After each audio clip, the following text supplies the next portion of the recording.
Finally বন্ধুরা, আজকে আমি যাব কুচবিহারে কিছু কাজের সূত্রে আমি কুচবিহারে যাব। তো দেখতে পাচ্ছ আমি আছি বাস স্টেশনে। তো এখানে আমার সামনে আছে কুচবিহারের বাস, সেখানে লেখা আছে দেখতে পাচ্ছ জয়গুরু।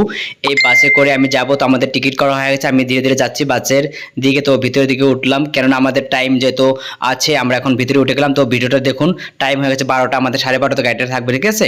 তো তোমাদের ফুল ভিডিওতে আমার গাড়ির ভিতরে আছি। তো আমার দাদা আছে পিছনে, তো কিছু কাজ আছে। তো আমাদের এখনো কোনো প্যাসেঞ্জার আসেনি, বাট আসবে সিরিয়াল। তো আমাদের গাড়িটা এখন ছাড়লো, ঠিক আছে। আমরা ধুবড়ির থেকে রওনা দিচ্ছি কুচবিহার দিকে। তো তোমরা ফুল ভিডিওটা দেখো, তোমাদেরকে কিন্তু খুব ভালো এটা নতুন ব্লগ আনা হয়েছে তোমাদের জন্য, কেননা তোমাদের অনেক বন্ধুরা বলে গোপাল তোমার ভিডিওগুলো অনেক ভালো লাগে, ব্লগ ভিডিওগুলো। তো তার জন্য আজকে আমি যাচ্ছি কুচবিহারে। তোমাদের ফুল ভিডিওটা দেখবো আমাদের আসাম থেকে বেঙ্গলে যাওয়ার এর মাঝখানে যে আমাদের কত দৃশ্য আছে দেখার জন্য। তো আজকে এই ভিডিওটা করার উদ্দেশ্য, তো ভিডিও দেখতে থাকুন, খুব ভালো লাগবে, ঠিক আছে।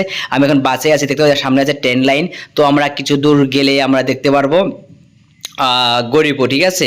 তো এখান থেকে স্টেট দেখতে পাচ্ছ, এখানে আমাদের ঝগড়াপাড়া বলে। তো ব্রিজটা যা আছে, ঠিক আছে, এটা তোমার ধুবড়ি ঝগড়াপাড়া। এখানে আমাদের হসপিটাল আছে।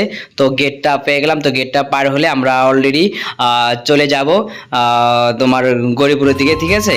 তো ভিডিওটা ফুল দেখো, তোমাদের খুব খুব ভালো লাগবে, ঠিক আছে বন্ধুরা।